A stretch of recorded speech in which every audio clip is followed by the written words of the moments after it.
Tanzania bado inakabiliwa na changamoto ya ndoa za utotoni, hali inayosababisha wengi kukosa haki zao za msingi ikiwemo elimu, afya. Kutokana na hilo, mtandao wa kutokomeza ndoa za utotoni nchini Tanzania wameketi jijini Dar es Salaam ili kupitia mpango kazi wa uchechemzi na mawasiliano wenye lengo la kuwafikia watoto wengi zaidi wa kike hapa nchini ili kutoa elimu juu ya sheria ya ndoa za utotoni na kuiomba serikali kubadilisha sheria ya ndoa ambayo inamkandamiza mtoto wa kike. Nini kauli ya Lilian Kimati ambaye ni mratibu wa mtandao huo hapa nchini? Kwa majina naitwa Lilian Kimati, mimi ni mratibu wa mtandao kutokomeza ndoa za utotoni Tanzania. Na siku hii ya leo tumekutana kama wanachama kwa ajili ya kupitisha mpango kazi wetu wa uchechemuzi na mawasiliano ambao ulikuwa una lengo kuu la kuhakikisha kwamba tunafanya kazi zetu kwa direction nzuri, lakini vile vile kuhakikisha kwamba tunaweza kuwafikia watoto wa kike. Lakini vile vile tumeona ni kwa namna gani ambavyo tutatumia huu mpango kazi kufanya kazi zetu kwa ufanisi kuanzia ngazi ya kitaifa, kikanda, lakini kijamii. Kwenye masuala mazima ya sheria ya ndoa tumeigusia sana kwenye mpango kazi huu kwa sababu tunaamini kabisa kwamba ni muhimu sana kuendelea kufanya uchechemuzi kwenye ngazi ya kitaifa ili pia serikali yetu pendwa iweze kubadilisha sheria ya ndoa. Lakini vile vile tumegusia kwenye mpango kazi huu ni kwa namna gani ambavyo wanachama wetu wanaweza kushirikiana kwa pamoja kwenye nyanja tofauti tukiwa na weledi tofauti kwenye masuala ya sheria, mawasiliano, lakini kwenye masuala yote yale yanayohusisha kuwa na zile afua rafiki ambazo zinaweza kupambana vita dhidi ya ndoa za utotoni na kutokomeza, lakini vile vile kuzuia ndoa za utotoni. Lakini tumeona ni kwa namna gani ambavyo pia tunaweza kushiriki kwa kikamilifu kwenye ngazi ya kijamii, sasa kwenda kuonana na viongozi ambao wako katika ngazi ya kijamii, kuanzia wale viongozi wa mila, kuanzia viongozi wa kiserikali, kuanzia viongozi wa kijiji, wote wale tunawagusa kwenye mpango kazi huu ni kwa namna gani ambavyo tunaweza tukafanya nao kazi ili waweze kuzuia, waweze kuwa ni wasilishaji wazuri wa kupambana vita dhidi ya ndoa za utotoni, lakini kuzuia watoto wa kike wasiolewe chini ya umri wa miaka 18. Tunapozungumzia masuala ya ndoa za utotoni tunamgusa mtoto wa kike moja kwa moja. Na changamoto nyingine ambayo watoto wa kike wanaipata ni kwamba wanaachishwa shule mapema kwa sababu mbalimbali ikiwemo na masuala ya mila na desturi, lakini wazazi wetu, lakini tamaa ya wazazi wetu kwenye masuala ya pesa. Kwa hiyo watoto hawa kike wanapoachishwa shule wanapata mimba. Kwa hiyo kupata mimba inamaanisha kwamba serikali yetu, of course Mama Samia Suluhu Hassan aliweza kusema kwamba watoto wa kike ambao wamepata changamoto mbalimbali kutoka kwenye mfumo rasmi wa shule basi wanaweza kurudi shuleni. Kwa hiyo tumetumia fursa hii sasa kuhakikisha kwamba wale watoto wote wa kike ambao hata pia walipata madhula ya masuala ya ndoa za utotoni basi wanapata nafasi ya kurudi shuleni na kuendelea na masomo ili waweze kufika mbali zaidi. Kwa hiyo ndio maana pia kama mtandao tukishirikiana na wadau wengine tuliona ni muhimu sana kuhusiana na masuala ya reentry kuwe na muongozo ambao ni wa kiserikali hasa ambao utaweza kuhakikisha kwamba watoto wetu wa kike unawalinda na pia wanapata nafasi ya kurudi shuleni na kuendelea na masomo na kufikia ndoto zao. Amina Ali ni miongoni mwa wanamtandao huo hapa nchini Tanzania, na hapa anatoa takwimu za malengo yao katika kupambana na ndoa za utotoni katika taifa la Tanzania. Kwa majina naitwa Amina Ali, mimi ni mratibu wa programs kutoka My Legacy ambayo pia ni shirika ambayo ni mwanachama wa mtandao wa kutokomeza ndoa za utotoni Tanzania Early Marriage Network. Ndani ya mpango kazi huu wa miaka mitatu tumelenga kufikia Watanzania zaidi ya milioni 5 na jumbe mbalimbali zinazohusiana na masuala ya ndoa za utotoni na jinsi gani kama jamii wanahusika katika kutokomeza ndoa za utotoni. Lakini pia mpango kazi huu umelenga jinsi ya kuangalia ni tunawezaje kushirikiana na serikali hasa katika kufanya mabadiliko ya sheria ya ndoa ya mwaka 1971 ambayo ina vifungu 13 na 17 ambavyo vinaruhusu mtoto wa kike kuolewa bado akiwa na umri mdogo, yani chini ya miaka 18, ambapo vifungu hivyo vinasema anaruhusiwa kuolewa kuanzia akiwa na miaka 15.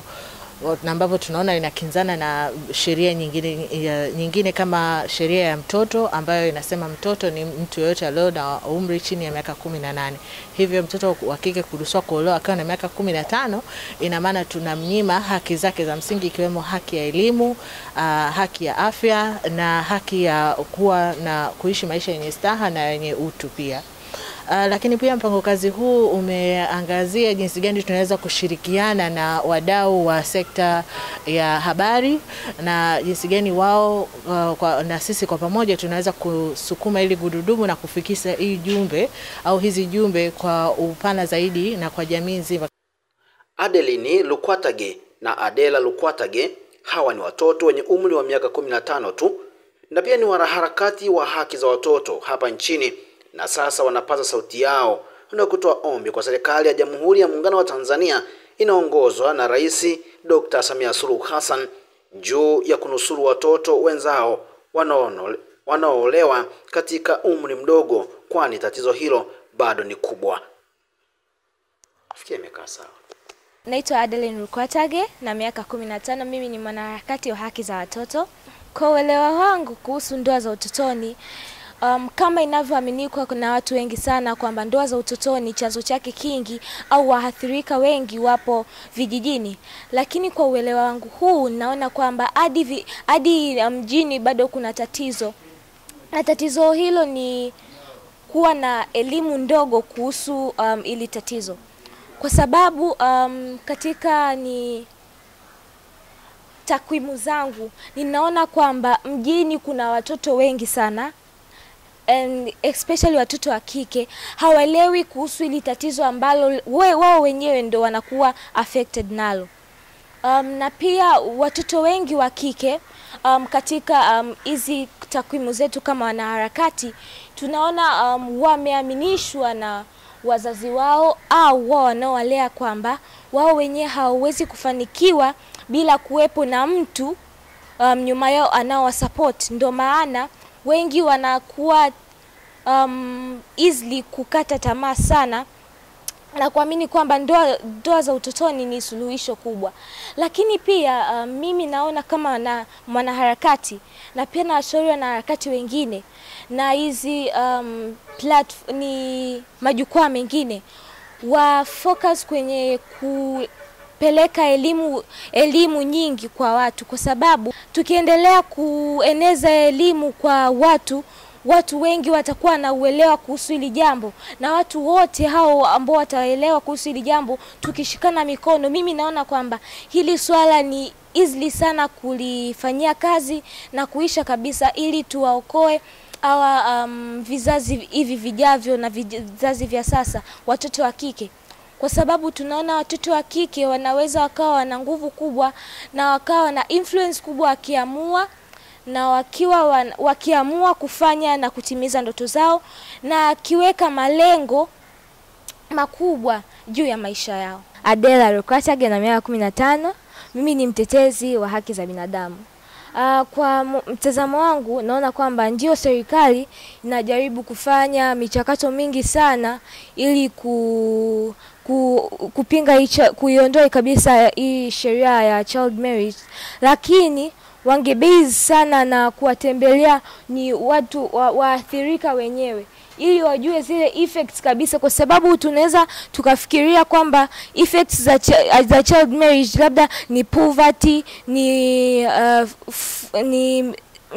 effects mbalimbali, lakini kumbe wao watoto wenyewe wanaweza wakawa wana personal effects zao ambazo wao kama serikali hawazijui, na wakifanya hivyo kuwatembelea ni hao waathirika wakajua effects zao za ndani, inaweza ikawa simple zaidi kwa hao hata kuweza kujua kitu gani wafanye. Kwa mfano labda effects ni kwamba ni infrastructures, wanaweza wakajua jinsi gani waziweke hizo infrastructures ili hata wao ni kuweza kupunguza huu ukatili wa early marriage, kwa sababu imeongezeka kwa kiasi kikubwa sana, and we as human rights activists tulifikiri kwamba child marriage inapungua, lakini ndio inaongezeka kila itwapo leo, na serikali inabidi ichukue tahadhari haraka iwezekanavyo.